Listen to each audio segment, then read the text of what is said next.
And as we wait to see what schools plan on doing this fall, many marching bands already practicing for what should be a pretty interesting season. Our Mike Avery joins us with the changes we can expect to see at one school's band. Good morning. Good morning to the both of you. The Jenison Marching Band is in week 5 of rehearsals, but for the members of the band and the directors, things look a lot different. As our students come in, they're getting their temperature taken and going through a health screening, much like if you've gone to a doctor's office in the last month or so, everybody's asking the same questions. And I think the biggest thing that we're feeling in terms of how it has affected our rehearsal is we've got that 100-person limit for gatherings outside, and we've got a marching band of 185. So we've been pretty creative about how we've grouped the kids up and kept them in separate spaces so that we're kind of maximizing our time and still getting all the kids, about the same amount of rehearsal time that they would typically have. Dave Zomborski is the director of bands for Jenison High School and is working hard to make sure kids are able to take part in band while making their health and safety priorities.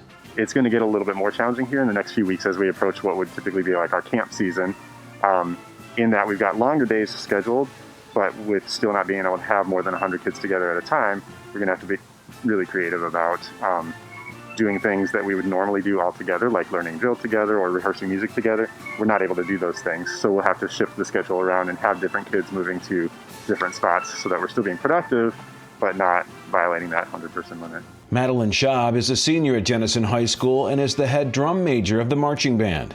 Yeah, so this year is different. We are having to split up our sectional times into 2 groups, which can prove to be difficult bonding-wise because we're not all together.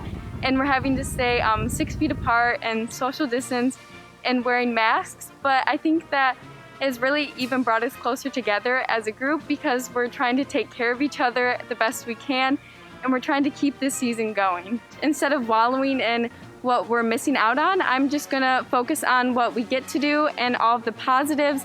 I do marching band, not just for all the competitions and winning, I do it for just the atmosphere and the experiences in which I get to learn and the memories I get to make. After winning state last year, Zomborski says it's the students that keeps him on his feet every year. I think all of us are learning to cope with some disappointment. We've had some significant changes to the scope and the timing of our competitive season, and that, a lot of that we are just actually telling the kids about last night and tonight. So, there's some disappointment there that the season is not going to feel the way it is used to feeling. And our focus really has to just become on valuing the process and enjoying being part of the activity, because the end product or what we look like in terms of performances really might not be the same as what we would typically have. I'm just so thankful for this opportunity and getting to lead this amazing band program and what these past 3 years have offered me and all of the experiences.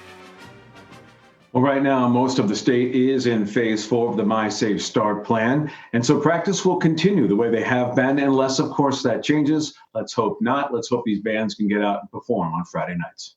Yeah.